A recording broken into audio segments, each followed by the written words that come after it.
Welcome to Music Twindustry with Jason and Joel. Our weekly foray into the music industry from the perspective of twins, having been there, done that, and currently living in the independent and major world of music, as well as music technology. Well said, Joel. So we have been hassling our friend here, Dorian, to come on our show for, I think, since you moved to the States. Finally, we have him here. Thank you for having me. Of course. You don't have the context, but I'm very late and I'm very embarrassed right now, so I'm trying to recompose myself. So I'm Dorian, I'm the co-founder of Groover, and I'm in charge of everything related to the business and music part of the platform. And what we do is we help artists get in touch with music curators. So it could be blogs, radio stations, playlist curators, record labels, bookers, publishers. And what we try to do is to help artists have the guarantee that when they send the music is going to get listened to and they're going to get feedback on their music, positive or negative, and potentially a lot of opportunities of placements, of meetings. And so we've been on for, I think, 6 years now, and we have 500. I didn't realize it was that long either. We got the call for you. We were like, where are these guys coming from? Because you had to dominate Europe first, or what? It's when we started growing more in the States. If you go to France, where we started, most artists and people in the music industry know about Groover or have tested it or know friends who have used it. And still, in the US, it's not the case yet, but still the US represent 2.5 times the market for us in France, and it's going to be growing more and more. So it's very, very interesting to see the depth of the talent and the number of independent musicians there is here. That's incredible. I mean, how much have you guys grown since you've been hitting the States harder? We have 500,000 artists from all around the world using Groover. Wow. 40% in the US. Crazy. Wow. So your biggest market's US. Yes. And I see why you're here. Yes. We have an office in Paris, Amazing. an office in New York as well. It's more like not a real office. We gather around. We hang out in New the York. McDonald's sometimes. Yeah. You know. Places we have meetings are pretty suspect. Yeah. What we've been able to drag out of the Groover service and what we've been able to derive out of it is really good music. Ways to actually meet with artists and say, actually, you know what? We need to meet you and talk about your career because there's things we can offer you. That's totally it. Our artists were telling us they were alone and they were releasing their music and they didn't know who to reach out. When they were reaching out to people, they were not getting any answers because on the other side, as a creator, as a blogger, as a social media influencer, you receive a lot of requests and you don't know how to sort through all this. And the idea was to find a way to reconnect artists and professionals, and all these connection and meetings is a big part of it. And even if it's a web platform, we're also doing it in real life. Yeah. So that's what I was getting out of it, is that it gives you a channel through which you can do the music beyond just email, and it's actually organized, and you can see what you did or didn't do, and who's responded or who didn't, and who you actually should spend time focusing on, right? The BI that we're getting out of is really great, and the music that we're getting out of it's really great. So I think that as a musician, it must be really great. If you have zero connection and want to get a real feedback to your music, is it even commercially viable? Is it something that a sync person would like? Are there playlists for it? We just happen to be distributors, so we're like, hey, that's what we're looking for, is people that we can work with that are looking for stepped up distribution, advertising, marketing, strategy, all the things that we do really well that they might be missing. From what we've seen, artists are mainly looking for 4 different things when they're using Groover, and not always all of them. The first one is they usually use Groover when they want to get more visibility. So if they have released a new track on their own or anything and they want to get on playlists or on media outlets like magazines, radio stations, they use Groover for that, to reach out to these people. The second case is getting in touch with music professionals and industry professionals. It could be record labels, it could be distributors like you guys, it could be publishers, bookers, managers, and they reach out to them because they're trying to build their team and to meet with new people they can work with. And the third one is trying to get feedback. So on their production or their project, when they want to get actual non-biased feedback from people and progress and improve. And the fourth one, which is more underlying, and it's the case for everyone, is all artists, they're trying to get more legitimacy about what they're doing. So by having someone they don't know responding and maybe liking their track and saying what they like and everything, it's also giving them strength and power, and they can communicate about that, and it's contributes to that. You feel like you're validated. Fantastic. and that you're doing something that's like actually on the right path. Yeah, if you're in a bedroom somewhere creating music, like you're kind of on your own. It's a lonely place to be. Yeah. I commend you guys for creating sort of like a marketplace beyond whether you realize you were doing that or not. Like it's B2B, it's B2C, it's C2C. Like it kind of like attacks a lot of things on a lot of different fronts. I don't know if that was thought out to be that way, but it's like you've done it. That's the net effect. When we started, we thought we were thinking about only that connection. So we didn't realize we were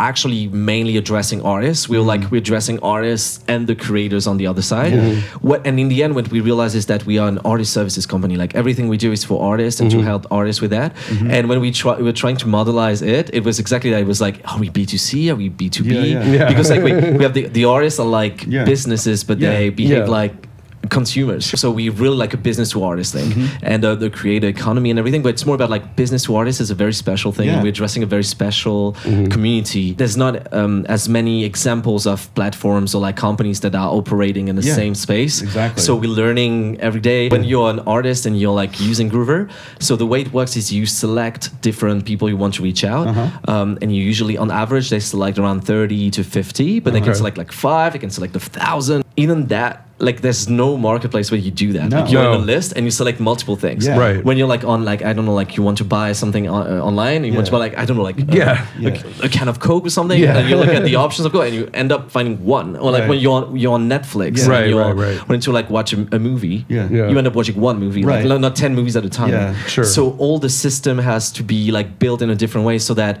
we help them choose different things. That's right. Are they actually seeing names of people they can reach out to, like, and the profiles of the folks they're reaching out to? Yeah, completely. And they see what they're looking for. They see like a presentation of what they do, all their social media links and their platforms. Right. And the idea is to really help them focus on the ones that are the most likely to appreciate their music or bring them something relevant. We also give them personalized recommendations through algorithms. That's and excellent. through like also And the artist has filters. an artist page as well, right? Exactly. They have a profile. We really encourage them to like fill it in and put the right like subgenres and try to find in which like the right context for them, which is not super easy. So we try to help. Are collaborators finding each other on the platform too? Like I am a goth kid making death metal in Finland.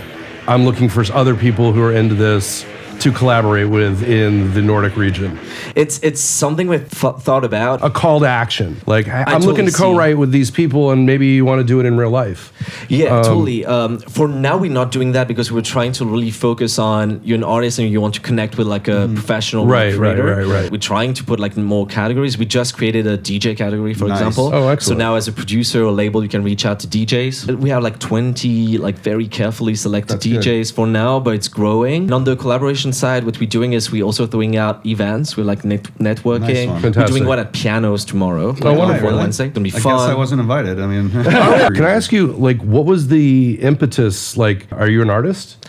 Like, what made you decide to do this one specific thing out of all the things you could have done? So I was, and I'm still, but not very active, a music blogger. So I had a blog covering like indie rock, indie folk, just discovering new music. I play like the piano and the guitar and sing myself, but I didn't have like my own project. Yeah. But my co-founder, Romain, is also like he's playing music. He has released music and created a small label with his father. Awesome. And they're like he had struggled a lot to promote his music. So he was focused on that. I was seeing how many like emails I was receiving myself. Yeah. And Raphael had also experienced this, and the third co-founder of Groover. Yeah. And so we really focused on like the artists, like how can we help artists get in touch with these music creators? How can we help the music creators? Like we sort through their submissions. We talked with like hundreds of artists and professionals in the sector and tried to understand what was the biggest pain point. Like we had. you actually talked to people before you built something? Yes, which is like That's crazy. If you're trying to build something, please do it. Please talk to your user base first. So, I mean, it's such a great idea, but it's a basic idea, but one that no one had done before. And also, we had a bit of a different idea, and it helps you really find, okay, this is a big pain point. Yeah, People are ready to pay to solve that problem. Yeah. Right. And we can solve it, like to really like find this. It's super important. And I saw when I started and when I met a lot of people who were building companies in the music like tech space, and a lot of them hadn't done that. Like meet with like user interviews are important. I'm so happy you guys built something relevant that's actually getting a lot of attention and in a useful way. You know, not something that's dragging the market out enough. It's also not a race to second place for like something that already exists. Yeah. You know, like this, we're the other Spotify. We're, you know what I mean? Like it's very unique. It's one of a kind. If anything, I think people will be copying you if they are. We have like some competitors, but we also have some platforms that are like starting with like the same concept. Okay. The problem they didn't realize is that what takes time is to build the community actually. Yeah, I mean, And scaling that has to be, find the creators. It's like hand-to-hand combat. Yeah, and You're like- like signing one person at a time. Like I remember the woman who emailed us a couple years ago. We're like, this is a cool idea. Let's do it. And then we take our reviews very seriously. Like, do you ever kick people off the platform for giving reviews? Yes. As a recovering A&R person, I take listening to music and giving a feedback very, very seriously, because when somebody used to come to me, I'd be like, man, your songs are great, but you need vocal lessons. Or like just something that they can leave with. God, this has become like a theme. Jason. So my point being is I would have colleagues at other labels being like, it's cool, or it's not for me. And it's like, why isn't it for you? Give me more to work with. Anything that I'm giving to an artist that is feedback has to be constructive. You know what I mean? Like if I just said, it's cool, bro. We have like different cases of creators who don't realize what they're writing is not very helpful for the artists. And we always trying to educate them. We have like a lot of emails about that. But sometimes when it just doesn't work, we kick them out. Like customer service to deal with Yeah, this? a lot. Like I was doing it for a long time, and now we have more and more people. Problem sometimes is that you have some creators who are very influential when they decide to share, and they might have like a very decent approval rate. So for example, they approve, I don't know, like 25 or 30% of submissions. Okay. And every time they approve, it's great. But they write very standard feedback when they don't it's just approve. like copy paste. So copy, you're paste, like, copy, what paste. do I do in that situation? Yeah. As Groover is like, do I keep the creator on the platform because it's bringing value to like 30% of the people they're accepting, Right. but they're also providing standard feedback to the other people? Yeah. And I can't make them do better with their Yeah, feedback. no, you can't force people to do it. And it's like, if I kick them out, I'm removing the ability for like some artists to get a real good opportunity out of it. Right. So it's very hard. So we're doing also that work of like education or like explaining. It's like, and it's a very emotional platform. I was going to ask you that too, is like, let's be honest, like I've dealt with artists for 30 years and some of them don't have thick skin.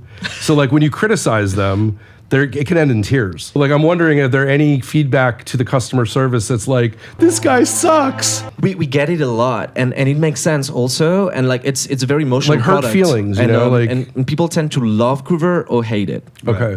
And we I've made my peace with it. It's like even if we do our best, like some artists You are can't not be all gonna things like to it. everybody. When you're selling something that's so personal to you, like your music, it's hard to receive feedback from people that are rejecting your ideas or embracing them or doing both. Maybe it's just not connecting with that particular creator, exactly. and another creator is gonna love it. Yep. And Yeah. it's part of like the game. Absolutely. I'd love to get, get factual feedback. Like the price point is quite affordable. Like you can Right. get like a lot of feedback, a lot of Can we pieces of talk about feedback. that? How do you charge exactly? So it's €2, like close to $2 to get in touch with one creator. And if that creator doesn't answer within 7 days, you get credits back. Oh, nice one. Okay. So, and we have like 10 to 15% of the creators who cost a bit more because they're a bit more influential, and it was a way for us to like keep them on the platform. Incentivize them. Incentivize them to stay, and also to get some other ones. Yep. And We got to usually- renegotiate our deal, I think. I love that you're not like locking somebody into a subscription or. No, there's no subscription. It's all like, boom, That's really ticket-wise, smart. Ticket. Yeah. Has there been like any success stories where like somebody's gotten discovered, signed, ended up working with an incredible producer? There has been at least 1,000 signatures with like record labels. and stuff Wow. like that. Okay. Amazing. And there's been like 5 million pieces of feedback. There's been a lot of encounters from it. That's staggering. There's one artist from Sweden who got signed to a very famous and super picky independent record label in France called Cracky Records, and they only sign like one band per year. Wow. Another example is like it's an artist that is from the area called Henry Flower, David and Henry Flower, and they use Groover to get in touch with some people, and they got in touch with Burp FM, and Burp FM booked them on their show at South by, Amazing. and they were looking for, and they booked them on like a lot of like cool their channel, Amazing. their playlist. Sounds It's fantastic. just So one things story are among of things are others. happening. Things are happening. If you do nothing, exactly nothing right. will happen. If you do something, maybe something will happen. Yeah, exactly. Do you see yourself going into anything else, like being a record label ever, or being a DSP, or being a marketplace where people can sell their merch? Or I can't imagine people haven't approached you to like, let's monetize this differently, you know, like It goes in like 3 dimensions. One that I already talked about is like expanding globally. So Right. trying to be present in as many markets as possible and with a local approach each time when we can. The second dimension is more like horizontal. Is like what other services can we bring to all artists? Right. So we've been working on some other marketing services. So it could be like helping artists running ads, or write their bio, their pitch. The other thing is we have a more vertical approach where we have an what we call an accelerator program. Okay. Called Groove Obsessions. Okay. And what we do is some artists that we detect on the platform and we feel have a lot of potential, but they're still not signed, or they still need a lot of help for promotion, marketing, or and we're trying to help them more on a partner basis. there's the sky's the limit here, man. But congratulations on creating something so important, and I think it's just amazing. Like, and you're a cool guy too. Thank you very So much. you know, like we like working with people that are actually super chill, and like actually like our ethos is similar. We're trying to help artists. You're trying to help artists. You can't do it on your own, right? Yeah, Totally. exactly. Yeah. Amazing. Thank you, Thank for you, coming in, Dorian. Dorian. This has been really illuminating. Yeah, this is awesome, man. Thank you very much. You know, Please check did you out wanna add Groover. anything? I want to add nothing. It was Okay. perfect. The That's discussion excellent. was. Please see Groover on their website, and you can also learn about Earth Program at earthprogram.com. We offer distribution, marketing services, growth strategies, and all the rest. Mwah. Thank you Till so later. much. Peace.